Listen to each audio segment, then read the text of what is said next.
Hey guys, this is King Richard. Thanks for checking out ETX ROCKS Show featuring Sean Barie. This is Boston Chris with another great episode of the ETX ROCKS Show. Louise here. Descript. Featuring all genres and styles of entertainment. And coming to the ETX ROCKS. Let's hear it from Louise, please. From the unheralded and unheard to the legends and beyond. Out of the box with ETX ROCKS. It's awesome. We keep them coming. $5, that's pocket change. Well, hey, y'all, this is Haley McDaniel. Are y'all ready for this? ETX ROCKS Show is the greatest show of all time, okay? We are ETX ROCKS.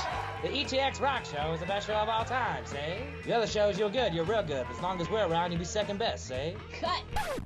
Hey, this is Kenzie Coppin. Thank you for tuning in to the ETX ROCKS Show. Hey guys, Boston Chris here with another great episode of the ETX ROCKS Show. We're super excited with our guest this week. This is episode number 195 of the ETX ROCKS Show. Unbelievable. We are like 5 episodes away from season 2. And if you're following along on our social media, you might know who our season 2 finale guest is at this point. If you don't know, I'm going to let you know now. We are super stoked to bring to you guys an interview with legendary country artist T. Graham Brown. Ooh. Right here on the ETX ROCKS Show, episode 200. And then, guys, on season 3, we will start season 3 in December. We're going to do an entire week of episodes, one each day, for the first 7 days of season 3.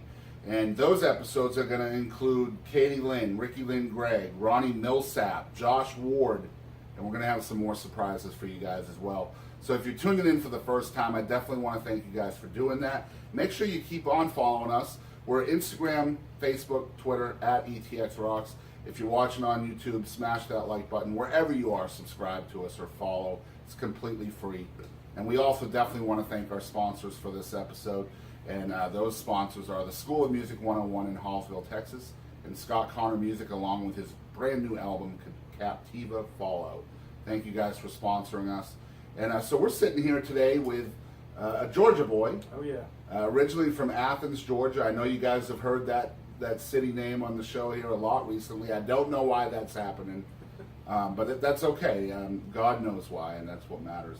But this is Sean Barie. Now, Sean is originally from Athens, Georgia. Yes, sir. He spent some time in Nashville. He's a heck of a country artist, heck of a songwriter, and he's now based here in East Texas.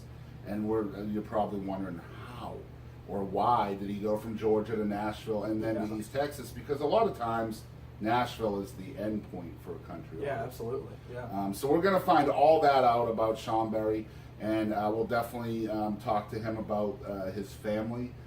Where he came from. He might be a little surprised who his parents are, and we'll definitely ask him about that as well. The apple does not fall too far from the tree, that's all I'm going to say. But he has his guitar with him today, and you're going to play us a song to start us off with. So tell us a bit about the song. Yeah, so my father-in-law is a part-time police officer in Gladewater, Texas, and he sent me a text message with a picture of a Miranda Rights card. Right. And he said, I want you to write a song about this. And so I took this Miranda Rights, and for those of you who don't know, when you get arrested, your Miranda Rights is what they read to you before they take you to jail. And he said, I want you to write a song about this. If they're doing it right. Yeah.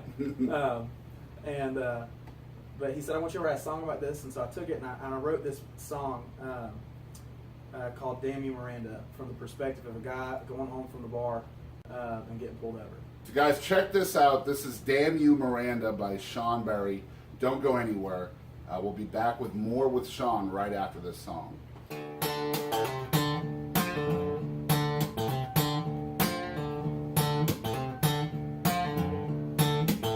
Damn you, Miranda, why's your boy gotta call my name? Damn you, Miranda, this ain't the first time you've caused me pain. I was trying to get a little trash, but you come around just a waving that damn badge. Damn it, Miranda, why are you asking for my ID? Damn you, Miranda, I ain't that drunk now, can't you see? parade is wrapped up at home, and I don't give bad law, she'll be gone. Now I know I got the right to keep my mouth shut, stay silent. When my lady finds out, she might get a little violence. Swear that bartender slipped something down in my drink, 'cause my mind's a getting fuzzy, Miranda. It's getting hard for me to think. But you're right, Miranda, I probably shouldn't be driving this car. But hey, Miranda, I gotta get home from the bar. If you had a woman just like mine, then you understand that I can't be wasting time. Now I know I got the right to keep my mouth shut and stay silent. When my lady finds out, she might get a little violence. Swear that bartender slipped something down in my drink, 'cause my mind's a getting fuzzy, Miranda. It's getting hard for me to think.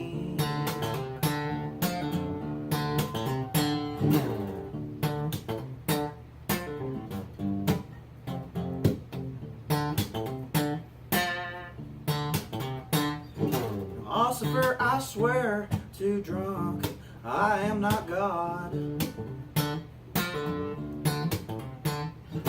Yeah, I might swerve, but that was me, changing songs on my iPod.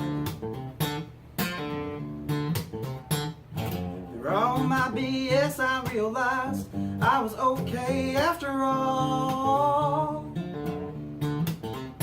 'Cause the man with the flashlight just happened to be my father-in-law. Yeah. Now I know I got the right to keep my mouth shut and stay silent. When your daughter finds out, I'm afraid she might get a little bit violent. I swear that bartender slipped something down in my drink, 'cause my mind's getting fuzzy, Miranda. It's getting hard for me to think. Yeah, my mind's getting fuzzy, Miranda. It's getting hard for me to think. Yeah, my mind's getting fuzzy, Miranda. It's getting kind of hard for me to think.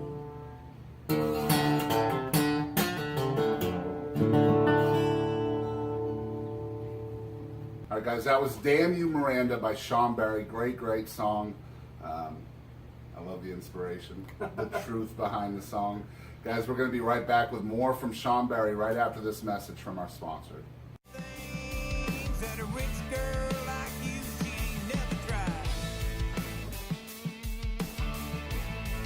Hey, this is Scott Connor, and you're listening to East Texas Rocks. In the background, they're playing my brand new single, Ride With Me.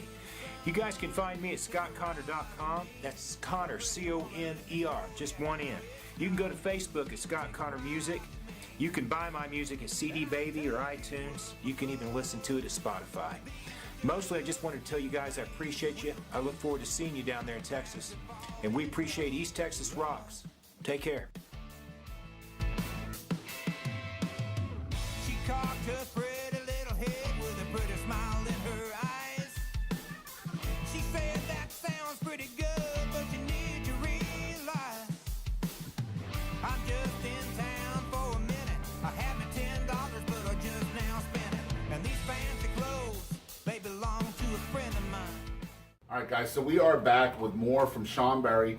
And I want you guys to really check out our sponsors. They're the whole reason why we get to keep this show free And really the reason why we get to do so many of these shows too. Like I said, we've done 195 of these since June 2016.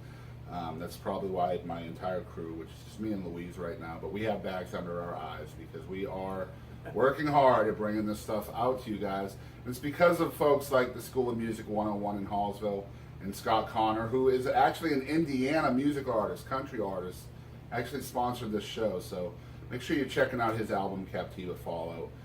Scott and Sammy, thank you guys so much. And if it's people like you guys out there that can really help us and support the ETX Rock Show. And if you're wondering how you can do that, all you have to do is type into your browser www.paypal.me/ETX Rocks. It's going to bring you to a link where you can donate or tip us any amount of money from 50 cents to $50, whatever you think could help us out. We'd really like to be able to bring better equipment and maybe get out of our living room someday. I've already sold all of my children, so that's not an option anymore, guys. So any amount will help us out. So anyway, we're back with Sean Barie, and we're going to try to learn more about him, and he's a great songwriter, great country artist as well. And now you're in Texas. We just heard you play Damn You Miranda. Oh, yeah. And so the first time your father-in-law Tim told me about this song, I'm thinking it's about Miranda Lambert. Right. So I'm like, okay, what's he going to say about Miranda Lambert? And then it's about Miranda, right? So it was pretty cool. What I like about the song is here we have a guy from Georgia. You've spent time in Nashville, but it's pretty clear by listening to that song that there's a heavy Texas influence in the song. Absolutely. So I guess my question for you is, first of all, how long have you been in Texas? I moved to Texas in November of 2015. Okay. So just about 2 years here. Yeah, right around here, yeah. So, I mean, prior to coming here, how much did you know about Texas country? Not a lot. Until I started dating my wife. I mean, I didn't really know who Josh Abbott, Randy Rogers, or Aaron Watson, and Wade Bowen, and all these guys that I've grown to love. Right. I've never really listened to them. About the only Texas country artist that I could think of was Pat Green. Right. And now you were living in Nashville prior to coming here, right? Yes, sir. That's why you didn't hear about it. Yeah. But even when I lived in Nashville, I wasn't a huge mainstream country music fan. Right. I listened to like a lot of Americana, so I was a big Jason Isbell fan, Sturgill Simpson, guys like that. Yeah. And then I listened to a lot of older stuff. Waylon Jennings, Merle Haggard, George Jones, Hank Jr. So that's kind of the stuff that I gravitated towards. Right. But then even when I grew up living in Georgia, I didn't listen to a lot of country music. Yeah. Despite what you would think. And we'll talk about that for sure. That's surprising. Yeah. It doesn't surprise me, but I guess in some aspects it could as well. Like our producer, my fiance Louise, her father has played pedal steel for 70 years. Yeah. So, I don't want to say this on the air because it'll probably get her in trouble, but she's not the biggest country music fan. Really? In fact, if I have country music on, she usually leaves the room unless it really draws her in. Yeah. And I think that's just because she's been around it her whole life. Yeah. And you have as well. Yeah, I've been around country music, but growing up, my first concert was Joe Cocker opened up for Steve Miller Band. Wow. And my second concert was Styx opened up for Boston. Wow. So I grew up listening to that 70s. I'm not sure that's the right order. Well, maybe it is. I tell you, I preferred Styx. Yeah. Boston was great, but they had one original member left, so Right. it was kind of like a Boston tribute band. Yeah. It was still fantastic, but Right. Styx was unreal. I love Styx. But that's I what like I Boston grew up too. on. I'm a very selfish person.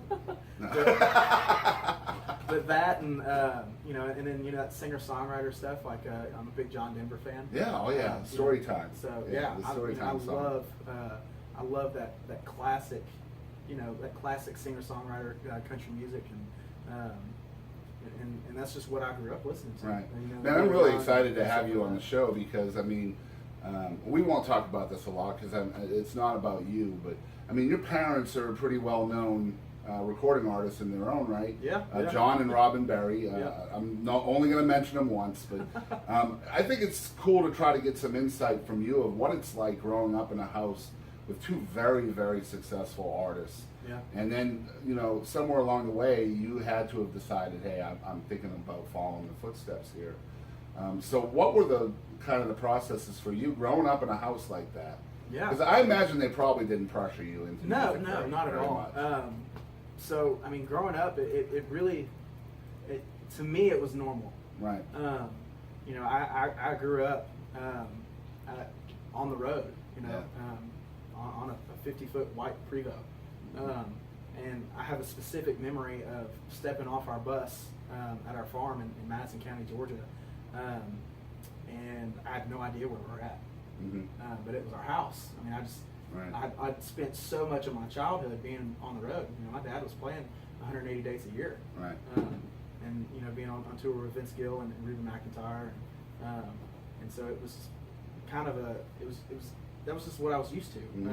You know, I'll still tell anybody, I'll tell my wife this all the time, the best sleep I ever get is riding down the road on the bus. Yeah, I can imagine that, because that's just what you're used to, so it's bred into you. Yeah, that's where I was born. I mean, I have pictures, my mom has pictures of me taking baths in the sink on the bus, you know, going down the road. So that's just kind of how I grew up. And do you feel like because you grew around that specific kind of music, that maybe you kind of gravitated away from that at first? Yeah, a little bit, absolutely. You know, so probably one of my all-time favorite artists in general. Well, two, I would say. I'm a huge Dave Matthews fan. Wow. And I'm a huge John Mayer fan. Nice. And so when I was in high school and I would write songs, that's kind of the genre I gravitated towards. Is that singer-songwriter kind of almost hippie-ish. I wasn't a hippie. I was a country boy through and through, but I just loved the honesty, and I loved the guitar playing. And I loved the John Mayer trio because I loved blues music, and so that's just kind of the stuff that I gravitated towards when I was in high school and early college. Right. And honestly, I really didn't get into country music until as far as writing until just before I moved to Nashville. I really started listening to the George Jones and Hank Jr. and Sr. And so I mean, even at this stage of your evolution, so to speak, I mean, you're gravitating now towards country, but even now it's older country than kind of your dad's generation, which was mid to late 90s. Yeah. Thing that's really hard as a young guy. You're what, 23 now? 23. And I mean, your dad's been doing this for 30, 40 years, something like that. And I mean, you're both country artists, at least now. And maybe you didn't start out that way, but you're completely different. And I imagine that as a young artist, you kind of want to make it on your own name, which is obvious. Yeah. You know, you don't want to ride coattails or any of that crap that Exactly. people out there talk about. And one thing that I noticed as a country music fan, and I'm sitting here listening to you play basically 3 songs today, is each one of your songs is completely different than the one before it. Yeah. Completely different styles. You can definitely tell there's different influences involved in each one of your songs. Like we talked about, the first one, having that heavy Texas influence in it with Damn You Miranda. The one you guys will hear a little bit later in this broadcast is a song called A Town Called Neverland. And this song is a song that I could hear your dad kind of playing in the 90s. Has that kind of 90s vibe, and I can hear maybe harmonies being involved in a song like that. And yet, the sneak peek you did is more like a honky-tonk Travis Tritt number, you know?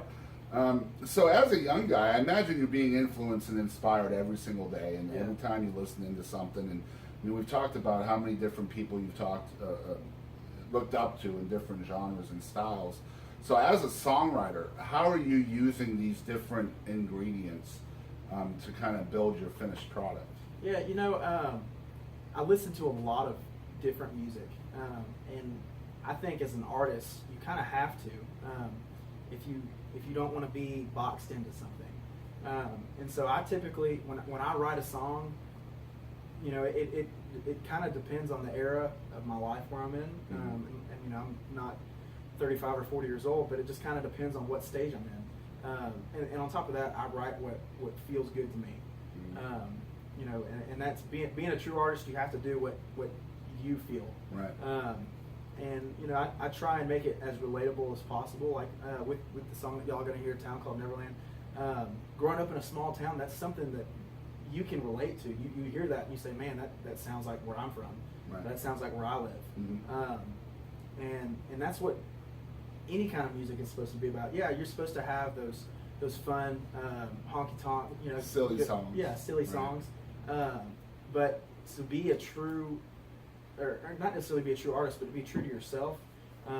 Because that's why you start out playing music. Mm-hmm. That's why you start out writing songs in your bedroom when you're 13 years old. Right. And you don't tell your friends at school because they'll think you're a sissy or something. Right, like that, right. You know, because you're writing poetry, basically. Yep. That's what you're doing. Basically, yeah. You're writing poetry. And it's supposed to be something that's pure and from your heart. And, you know, that's why I write music, because... And real music is supposed to have meat on the bones anyway. Absolutely, yeah. You know? I think every song has a time and place. Right. If I'm out hanging out with my buddies and you know, we're out at the lake and we're hanging out and drinking beer and cooking burgers and whatnot, yeah, I want to listen to some fun, upbeat country. But there's some times where I'll get in my truck at 1 o'clock in the morning and I'll drive around and listen to sad country songs. Yeah, of course. Because that's what I want to do. Yeah. And that, you know, that kind of stuff pulls at me. Mm-hmm. You know, and I think, you know, when you listen to stuff and you know, some people kind of knock country music because it's like, oh, it's just another sad song. Well, you listen to this. You listen to the heartbreak in these old songs. You listen to the words, and these guys are pouring their hearts out. I mean, they're you know, kind of pioneers for what I'm writing. I think a lot of people, you know, I guess detractors or criticizers or whatever you want to call them, whether it's country music or rap or metal, whatever it is, if you're criticizing the music, chances are you haven't really listened. Exactly. Yeah. Because I mean, I'm a huge country music fan, but I love rap and hip hop, and I love alternative music, and I love some metal here and there and some hard rock. But you know, if you don't listen, if you don't really breathe it in, how can you criticize it? Right. Yeah. You got to be able to sit. And to me, I don't try and listen to songs for the first time without lyrics. Yeah. If I want to really feel a song, I got to have the words there in front of me. And so, like for me, I'm not a huge metal guy. I don't listen to a lot of like heavy metal. Right. But you know, I can appreciate it. Mm-hmm. It's songwriting. It's still a form of art. So if you really get into it, and you get some lyrics in front of you and you listen to what they're saying, you know, a lot of that stuff is pretty deep stuff. Yeah. I mean, there's some deep songwriting. Absolutely. And it might not necessarily be, you know, my favorite flavor of music, so to speak. But it's still art nonetheless. Yeah. And it's still not just that. I mean, not just as an artist, but as a fan. I mean, you have to be open to stuff outside of your own lane. Absolutely, and that's how you improve as an artist. Absolutely. That's how you make your craft better. What you do. Right. You have to be able to listen to all different types of stuff. Right. All right, so you're a young guy, you're growing up in Georgia, you've got all of these influences around you, especially your dad influencing you pretty heavily, being in the music business. So you're, you know, a younger teenager, now you're starting to write poetry. I imagine you're probably picking up a guitar right around this time, maybe finding your voice. So my question here is, now there's usually different facets to an artist, and each one can kind of take on a life of its own at different portions of your life. You've got your songwriting, you've got you learning how to play guitar, how to sing, all of the stuff. So what was your process like? What did you learn first? What was easier for you? What might have been more difficult? Yeah, so I started playing guitar in 6th grade. So right, like 11, 12 years old. Wow. And my dad actually was the one that first taught me. I think the first song I ever learned was full song, anyways. You know, everyone learns "Smoke on the Water" by Deep Purple. Right. But I think the first full song that I ever learned was "Peace Lose a Feeling" by the Eagles. Nice. And so that kind of was the start of my musical journey. And then I ended up in 7th and 8th grade. I took guitar lessons at a place in my hometown called the School of Rock. And every 6 months we would put on this show called a rock cycle, and they would basically piece together bands, and the other two guys that I would always be put with was a guy named Garrett Hibbs, who's a fantastic bass player in my hometown, and then my brother, who's an incredible drummer. He's actually a studio drummer in Nashville, and we just got, you know, we clicked. We all loved playing that same, you know, that classic. Was this the formation of the Barie brothers? This was the formation of the Barie brothers. Very cool.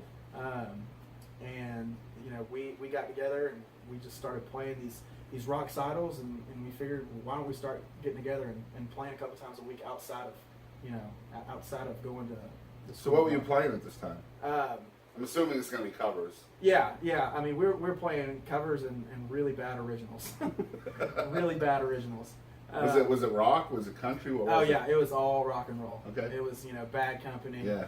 A little bit of Queen, some Doobie Brothers, and Nice. stuff like that. Leonard Skinner, 38 Special. Kind of groups like that get it out of your system. Yeah, music. And we started playing these middle school talent shows and dances and stuff like that. And we were pretty good, and for some 7th and 8th grade Right. kids, and that was kind of the start. I got to a point in my guitar playing, and I'm not anything great. Right. I'm an okay guitar player, but that's why I started taking lessons because I kind of got to a point where my dad is a cowboy corn player. He plays 3 chords in the truth. Yeah, 3 chords and the truth. And so I kind of got to a point where my dad didn't really know what to teach me because my dad was never a lead player or anything like that. And so I started taking lessons, and that's kind of when I started to break out of my shell and start playing some, something different than Eagles and guys like that. And I started playing some more southern rock and whatnot. So as a 7th and 8th grade kid, you're already playing in front of people. Yeah. You're already playing terrible originals, as Yeah. you say. Yeah. So I mean, as a 7th and 8th grader, you already know if it's a good song or not. Yeah. Well, you think you do. I actually think you do. Yeah, I wrote one country song in 7th grade with my best friend. We're still best friends. He was the best man in my wedding, Blake Butcher. And I grew up on a farm. Grew up hunting and fishing and doing all the stuff that country kids do. And we wrote this song called "Hunting Over the Soybeans." and we thought this song was just incredible. I mean, this song was going straight to #1. It was going to be awesome. I've heard of it. Yeah, and every time I'm with him, we always kind of joke around about it. And I tried to remember some of it. I actually found the sheet that we wrote it on, a piece of paper in a notebook somewhere, and it's awful. Oh, it's awful. But yeah, that's the first song that I can remember writing in probably 7th grade. If somebody has video of that song, please send it to etxrocks@gmail.com. Yeah, Hunting Over the Soybeans. I would love to send that to people. That would be cool. Hunting over the soybeans. Yeah. All right, so about what age were you when you decided to move on from Georgia to Nashville? Now, I know this is probably the same kind of decision your dad might have made before you, so he must have had a lot of insight into this as well, right? Yeah, so my dad and my mom ended up moving back to Nashville in 2014, early 2014, and they asked if I wanted to move too. I was in school at the time, and they said, "Why don't you take a year off of school and really pursue music? We'll give you a free place to stay." And I said, "Done. Let's go. I'm moving to Nashville." Right. And so I was 19. Had an idea of what I wanted to do as far as music goes, and so I moved up there and I played and I wrote with a ton of people, and I really tried to hone in on myself as a writer, because it's a big difference writing by yourself and then moving to Nashville, Tennessee, and writing with guys that have written real songs. And it's the songwriter community of the world. Yeah, I mean, exactly. that's where the big ones are. So I mean, as a guy that's you're a traditional artist. You grew up enjoying traditional country. You have a lot of traditional sounding influences within your music. And now you're in the Nashville area in the 21st century. Yeah. And so traditional sounding country music isn't exactly in the forefront in Nashville anymore. No, it's not. How did you traverse this obstacle? I really just kind of stayed true to what I loved. I tried to write with guys as much as possible that dug the same stuff that I did. And that's kind of where I got some more of the, a guy that I wrote with a lot named Ross Lipsey, from Monroe, Louisiana. Nice. And we wrote some songs together that have this very cool, this just swampy country music. And that's, hanging out with him, he influenced me on Damian Miranda. That drop D, real deep, finger picking, Yeah. that southern feel. Right. And so I just really worked hard to write with guys that wrote like that. And so, I was an ASCAP writer, and being an ASCAP writer, I was able to, kind of pick and choose who I wanted to write with, and that was a blessing. Do you find yourself gravitating towards more patient songwriters? Yeah, I and that's what I wanted. I didn't want guys or to write with guys that were like, let's crank out a song and push it to radio. Yeah. Because to me, it's as much as I would love writing songs and playing songs and playing music to be my source of income indefinitely and totally, I don't want it to become a job. Right. And that's what a lot of people, that find themselves doing when they move to Nashville is, I've got to write a hit song. Right. No, you just need to write a song, and then you need to write another song. And this is the reason why I wanted to ask you that, because there's a lot of impatience in Nashville. You have to be patient. You're not just going to crank out a hit song. It's just not going to happen. You have to write thousands of songs. Right. Because, and out of those 1,000 songs, 100 might be. And then a lot of circumstances have to fall into place exactly right for those certain person to hear a certain song. Exactly. So you just have to write songs. You have to Right. write songs. You have to write what you love. And you have to write what you feel and what people can relate to. And ultimately, that's what's going to become a hit song. Right. If you write what you feel, you write what's honest to yourself, people will relate to that. People will see that, and they'll say, I like that. Right. Then, you go from there. Really what you just got to find is a good producer. So, very cool. All right, so we're sitting here with Sean Barie. Again, we're going to talk about his promotion and stuff and his website and stuff like that at the end of the episode. Make sure you're sticking around for that because we definitely want you to follow Sean along. He's going to have some music coming out hopefully soon in the future. Yeah. And we're going to talk about that for sure.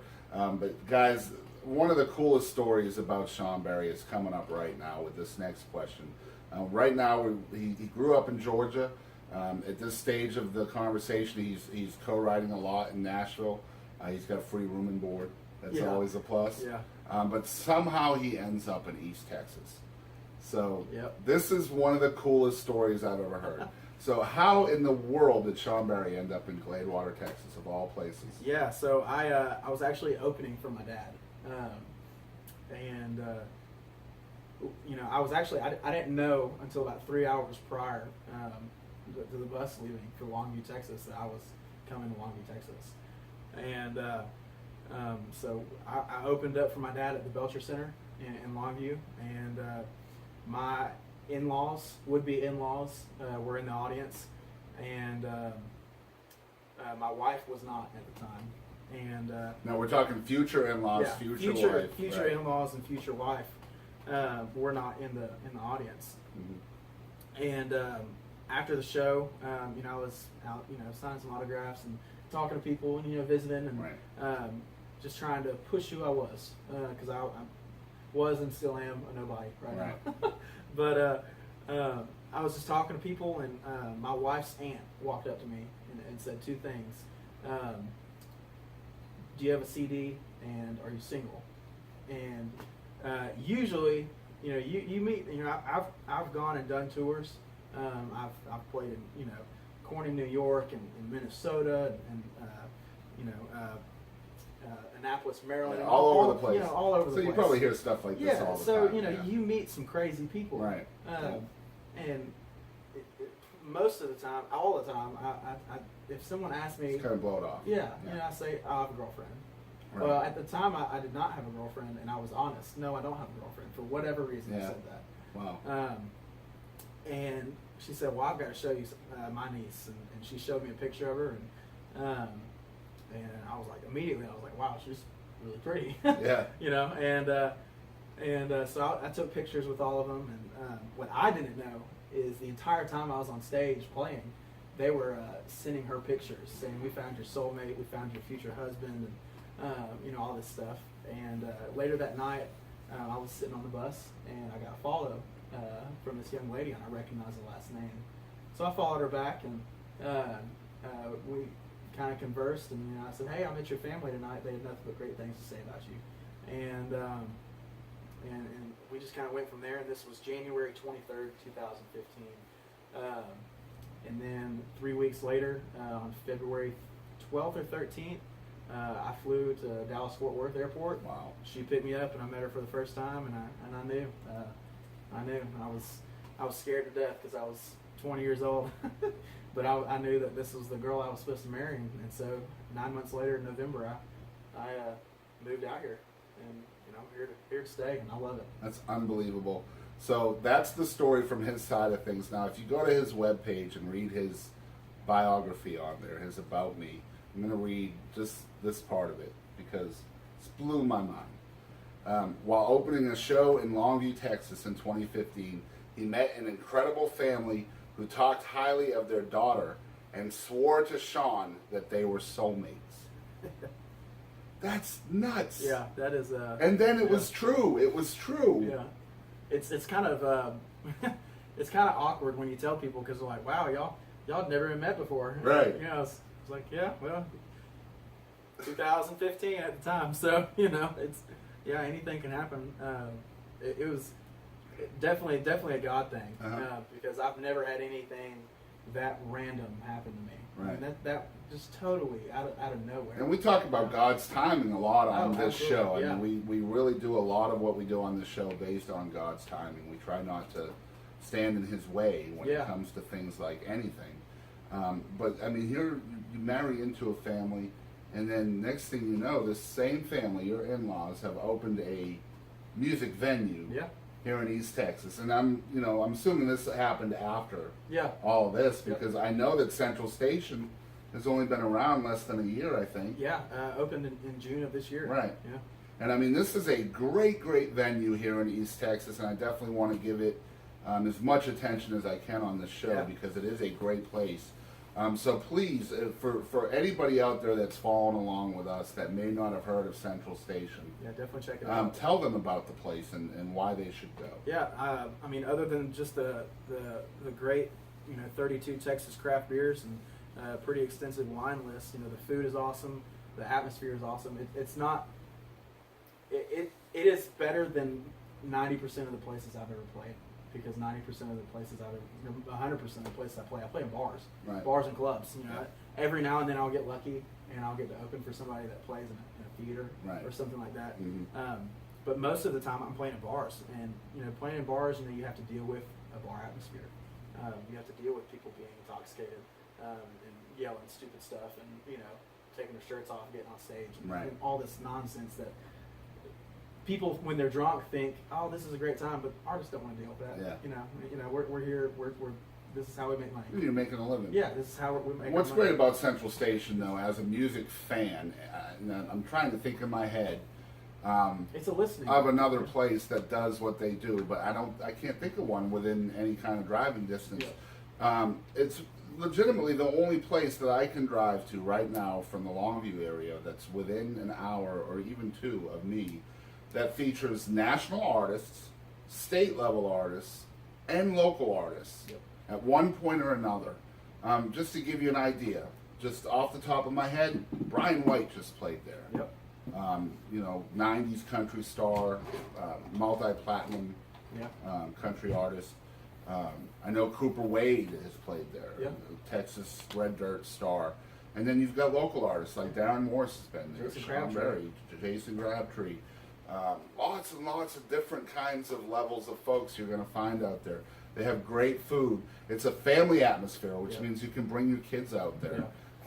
In fact, the one time we went, we came with our kids, and the first time we met Sean and Tim and all the guys out there. Great service, great beers, and it's right there in Gladewater, Texas, small town, East Texas, in downtown. Yeah, and it's my favorite thing about it, other than they support local artists.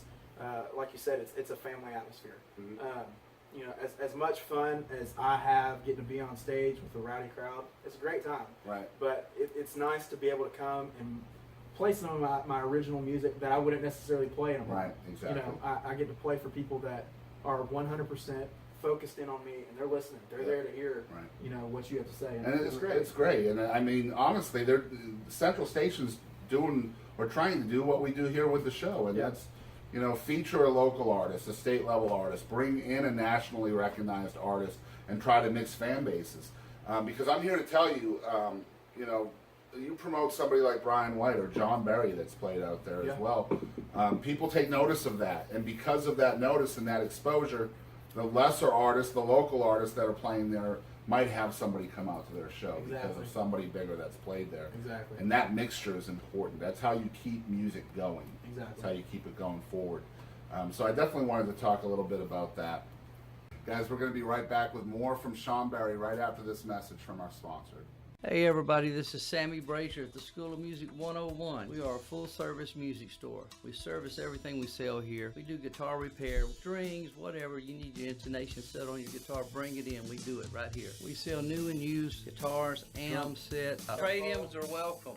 Bring your old gear in and get some new gear. Come on. We're doing guitar lessons, bass lessons, keyboard, drum, trumpet. We have some of the best teachers in East Texas. Terry Salyer's been with us. Toby Phillips. I have Daryl Gann on keyboard. Val Nell. All styles of music. We like to have fun with music, and we teach them, you know, songs that they want to learn, and maybe a little music theory mixed in there with it. But we try to make 2 recitals a year. We're also going to do a battle of the bands, a battle of the lead guitar players. We're starting a new program that's called Garage Band, and what we're going to do is we're going to get some of these young people together, and they can form a band. And after a couple of months of them rehearsing with a mentor as a band, we will let them play at a local venue and invite their parents out and things like that, just to try to make it fun for them. The first lesson is on us. It's free, so come on out, sign up. And by the way, we have a special this month. If you don't own a guitar, you don't own an instrument, we're going to furnish one for you so you can see if you like taking lessons and maybe you want to pursue it and buy that instrument or another one somewhere. We also have a video production company. If you need them to come out and do your birthday or your graduation, whatever, we can provide it for you. Here are some of the students that make us really feel good about teaching. Some of the success stories, for instance, Allie Venable. She started when she was 12 years old. She's doing records. She's playing all over the country. Reese Malone, who started when he was maybe 10 years old. I can remember him coming in at 10 years old and wanting me to show him some Jeff Beck. So I knew he was going to be good. The store is open weekdays Monday through Friday from 10 a.m. to 6 p.m.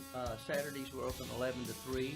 We're located in Hallsville, Texas, 300 East Main Street, Hallsville, Texas. Lauren's mom, Susan. We started lessons about 6 weeks ago. Heard about him through a friend, and it's just been a really good experience. She's enjoyed it, and looking forward to the next lesson. Y'all come on down and see Amy. She's at the School of Music. You'll probably find her behind the cash register.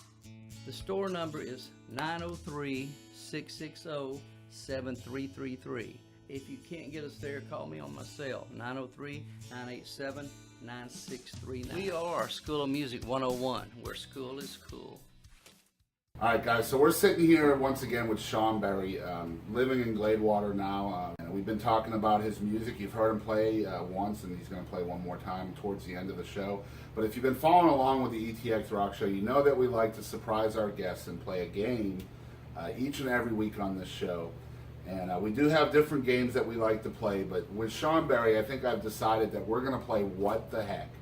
So let me try to explain to you how this works, Sean. I'm just going to ask you 10 kind of silly questions, and I want you to try to turn your filter off. Just tell me the first thing that pops into your head. All right. And this is going to be completely PG. Right. If you can do that. All right. So this is just 10 questions. So this is What the Heck with Sean Barie. Here we go. All right. So number 1 of What the Heck with Sean Barie. All right. So do you think that Chuck E. Cheese is just a casino for kids? Absolutely. Why do we do that to our kids? I mean, we're teaching them gambling. Hands down. Luckily, my parents, you know, I was a big fan of Chuck E. Cheese, and I kind of think that me going to Chuck E. Cheese so much as a child kind of, you know, made me grow into an addictive personality, I guess. So luckily at only 23 years old, I realized that. Yeah. And so I don't go to casinos. Well, some of the Chuck E. Cheeses serve alcohol too. Really? Yeah, I've seen this on social media, so it must be true. This is dangerous because if I go to a Chuck E. Cheese right now and I start, you know, drinking a little bit and I get on that Sea-Doo, it's not good. Yeah. That's pretty dangerous. Very cool. All right, so number 2, if you were a worm, how long do you think you'd be? Oof. probably like an inchworm because I'm not very tall. I'm only 5'8". So, Okay, yeah. very cool. Number 3, don't you think that Girl Scouts is actually just a cookie brand that's getting away with child labor?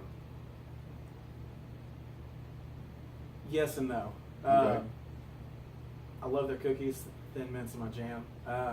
But I mean, I would say I was a Boy Scout. I was not a Boy Scout. I went to one Boy Scout meeting just to get the Flint Start kit, and that was the only reason I went. That's awesome. But I mean, I think Boy Scouts and Girl Scouts, both support leadership and help grow young boys and girls into leaders. So why don't the Boy Scouts sell anything door to door? I don't know. I mean, I always assumed they did, but I was never a Boy Scout. Well, I just went for the fire starter kit. I don't think I made it to Boy Scouts. I was a Cub Scout at one time. Yeah. I never sold nothing. Really? Yeah. I'm thinking maybe it's just like the adorability factor, maybe.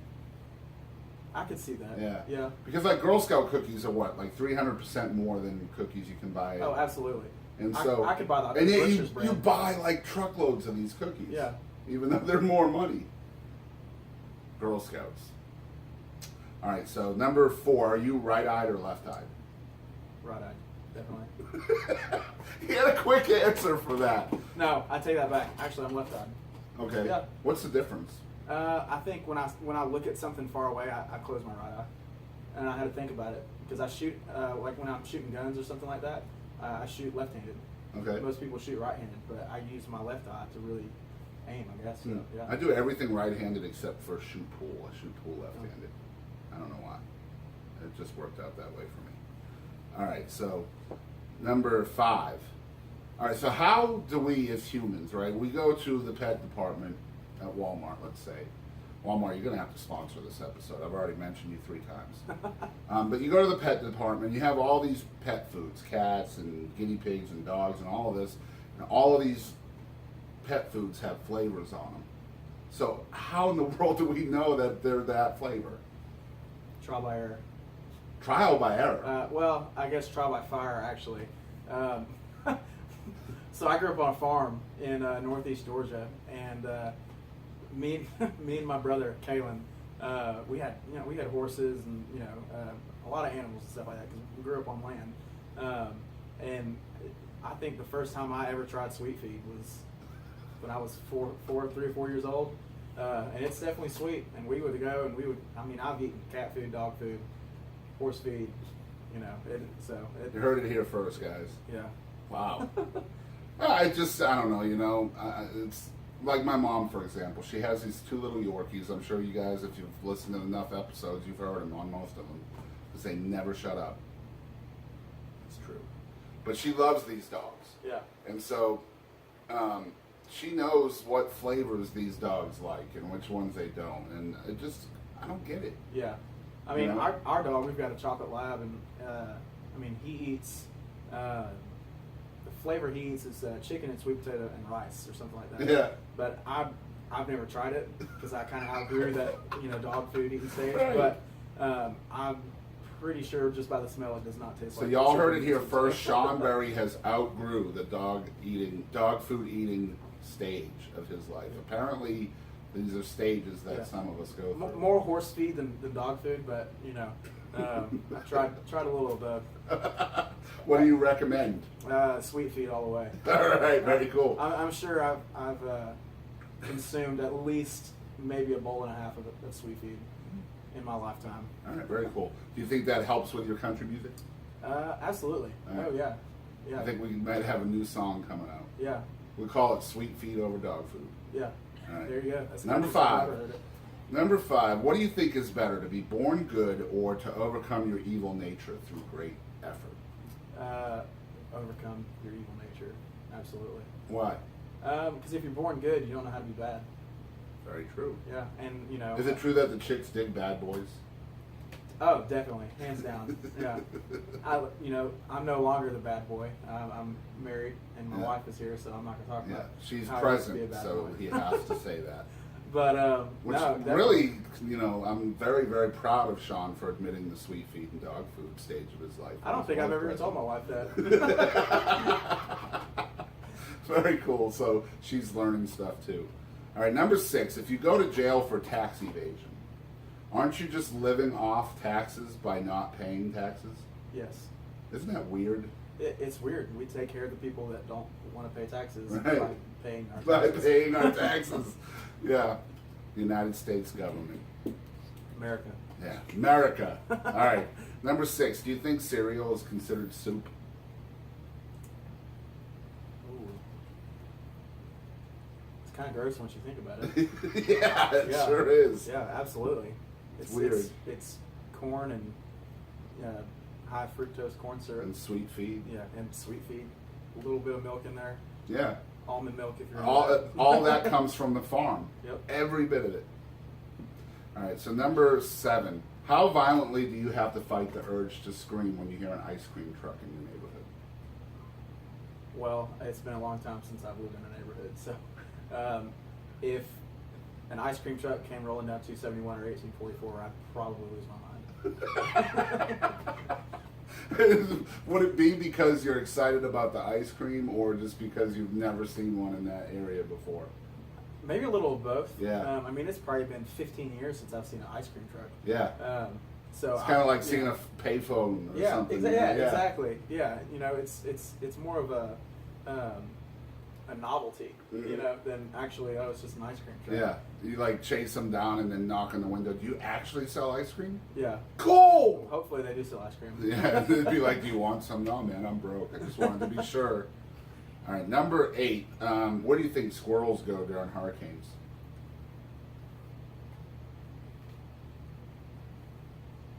I would probably say to the highest tree that they can find. And then if they're flying squirrels, Uh-oh. they let the wind carry. Yeah. Yeah. So they just ride the wind out. Well, I mean, squirrels aren't very smart, so No. going to the highest tree is not going to really help them much. Yeah. So they probably either fly out of there like a flying squirrel, they catch that good wind drift, Right. and just let it carry them. That or they probably drown. All right, very cool. All right, so you guys, if you want to hear the funniest answer to that question ever, you need to check out episode 191 with King Richard. Unbelievable answer. All right, so number 9, you're stranded on a deserted island, and you can pick any famous person alive or dead to be stranded there with you. So who is that person, and what 3 items would you need to keep that person entertained? Mark Wahlberg. Okay. Mark Wahlberg, the actor or the rapper? Actor. Okay. Yeah. Same guy, but... Yeah, I guess. My 3 items.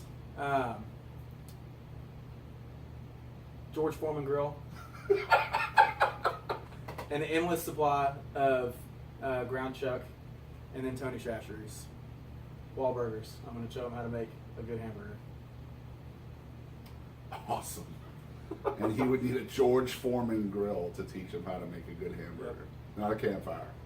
I guess I could do a campfire too, but, well, actually, yeah, probably just a campfire, because where am I going to plug a George Foreman in? Yeah. I need a generator, and then That's I need, right. you know. That would be more than 3 items. Yeah. Yeah. This is a harder question than you would think. Maybe, actually, okay, I'm going to retract that.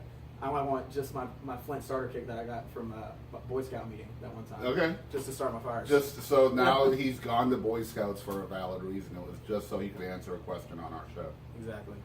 In case I'm ever on an island alone. That's right. God makes sense Mark with Wahlberg. Mark Wahlberg. All the females on the planet, he picks Mark Wahlberg. Well, my wife is here. Yeah, that's so. true. I'll ask you later. I'll send her out to the car. I'm like kidding. Last one, number 10. So someone gives you an elephant. All right, now you can't sell this elephant. You can't give the elephant away. So what do you do with this elephant? Can I sell rides on the elephant? Yeah, you can do anything else but sell the elephant or give it away. Okay, yeah. I'm starting an elephant ride service. Like a valet service. Or Yeah? like a chauffeur. Where would you do this? Because you live in Gladewater, right? I'd probably do it in Tyler. Yeah, I'd have a whole like elephant ranch, and So you would have a whole ranch just for one elephant. They need some space to walk around, don't you think? That's very true. Elephant's a big animal. Yeah. So I'd say ranch, maybe 10 or 15 acres. Yeah. And people can you want to go to prom on an elephant? Why would you not want to go to prom on an elephant? Wow. So it'd be like the elephant limousine service. Exactly. Yeah. You got a hot date tonight. Well, has your date ever been on an elephant before? Sean Barie's Elephant Limousine Service right here in Tyler. We'll get you the phone number later. Yep. Give me a call. Very cool, guys. That was What the Heck with Sean Barie. He didn't win. He never said what the heck, so we won again. All right, guys. So that was What the Heck with Sean Barie, and Sean's actually going to do another song for us. So tell us a little bit about this one. Yeah, so I grew up in a small town outside of Athens, Georgia, and outside of Athens, Georgia, there's really not a whole lot to do. So, I mean, I grew up playing football and playing baseball, and you know, if we weren't playing football or playing baseball, we, you know, as not good as it was, we would go to the bars downtown Athens, right. and because there was a ton of them, and there still is. And one specific bar we would always go to is we would go to the Boar's Head over off of Clayton Street, and we played pool and, you know, drink $2 pitchers of Milwaukee's Best, and you know, it's always a good time, and that's called the Heartland. Yeah. Heartland night out. Right. Yeah. And then when I was 19, I moved to Nashville, Tennessee, and you know, I kind of figured, you know, I was moving on, and, you know, in my head I thought, you know, this is when you move on. Everyone's moving on, and then I would still go back home, and everyone was doing the same thing. So what's the name of this one? And so this is called Town Called Neverland. Awesome. I love this song. I think this is the first song I ever saw you play. Yeah, I think it's so. actually on our YouTube channel, live in Gladewater at your father-in-law's venue. Central Station. Central Station, which we talked about a little bit earlier. All right, guys, so y'all check this out. This is Sean Barie once again, another great original song. This song is called A Town Called Neverland.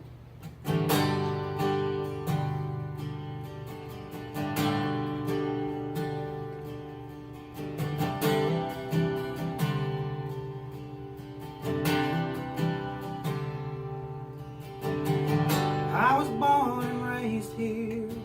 Not much is going on in the little town I call mine.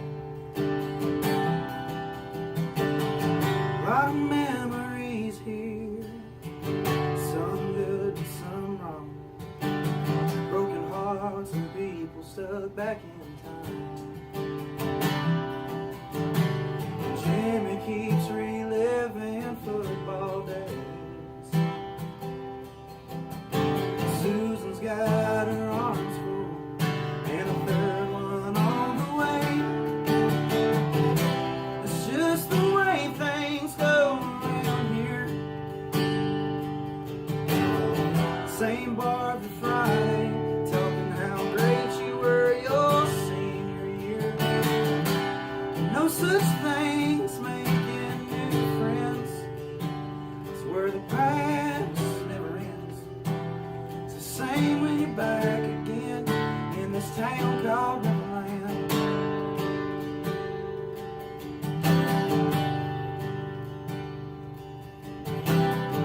Girl, you thought you married when you were 16. You were seen coaching cheerleaders on Friday night.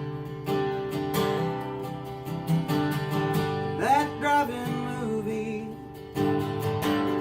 man, can you believe it's still open after our parking lot fights? Spent a night or two in county jail, but I went on my way, and guess I'm still inside that cell. It's just the way things go around here. Same bar for Friday, talking how great you were your senior year. There's no such thing as making new friends. It's where the past never ends. It's the same when you're back again in this town called Neverland. The people here, they love their little lives.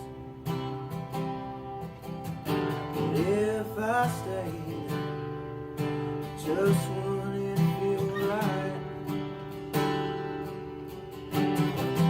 It's just the way things go around here.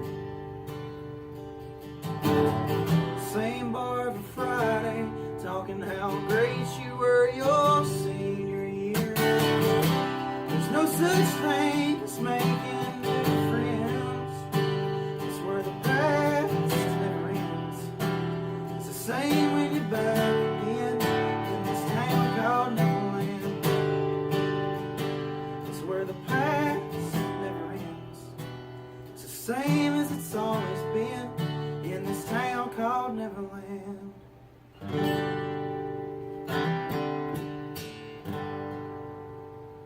All right, guys, so that was A Town Called Neverland by Sean Barie. And as we were saying throughout the episode, completely different sounding song than the Daniel Miranda song.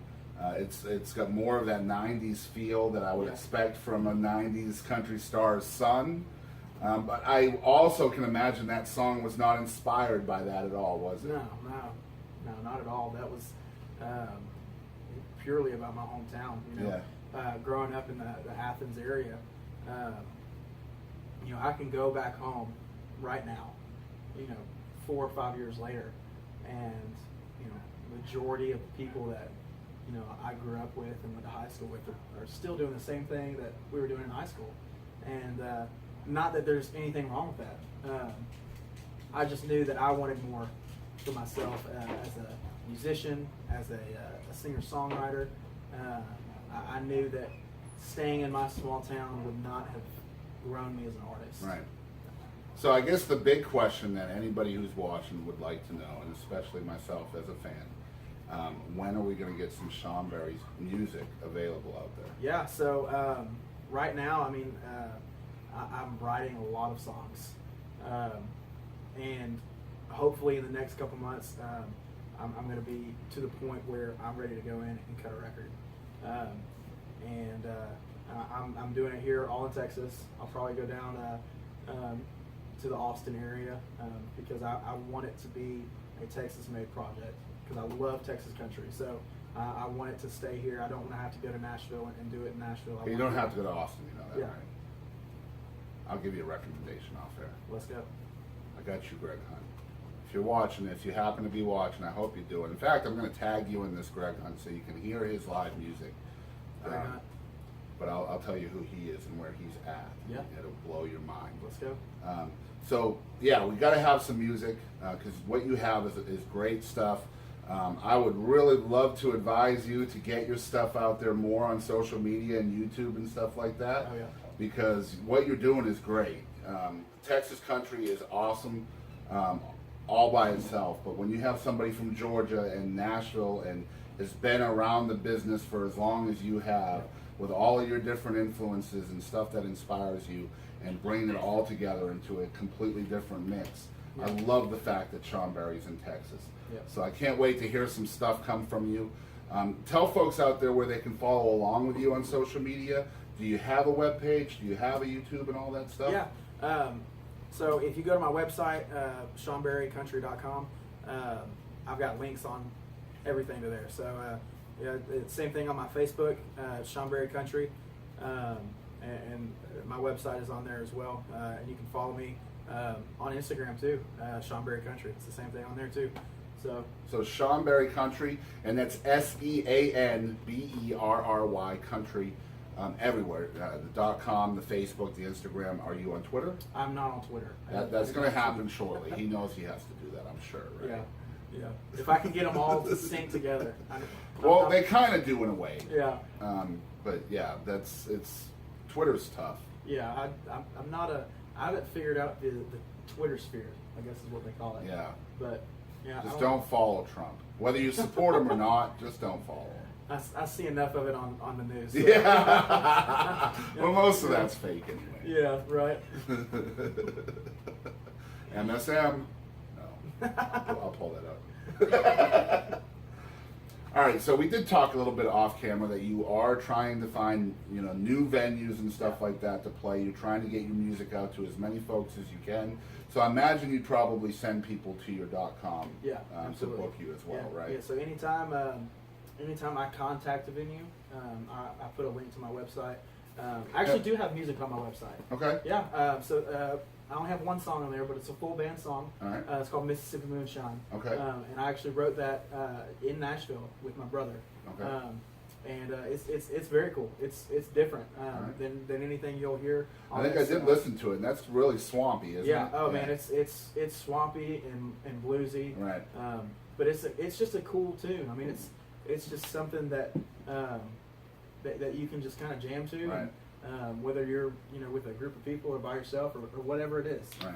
But it's just got a very cool blues swamp feel to it. It's cool. Very cool. So the very last thing I'm going to ask him is because he is actually looking to put together a full band as well, which will obviously help him with getting more bookings here in East Texas and beyond.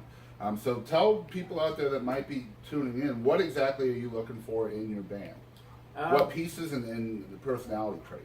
Yeah, I mean, bass, drums, guitar. If you can play a fiddle or you're a good utility player, that is awesome too. But really, as far as the background goes, if you can, get down with the country funk, red dirt rock and roll thing, that's primarily my base.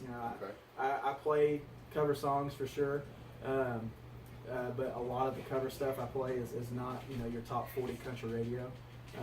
I'll play anything from a Charlie Daniels song to a Bad Company song. Nice. And then after that I'll go and play a Bon Jovi song. So I try. I've witnessed that myself, right? So it is definitely true. So I just try and play a good mix of stuff that people like to hear and people want to hear.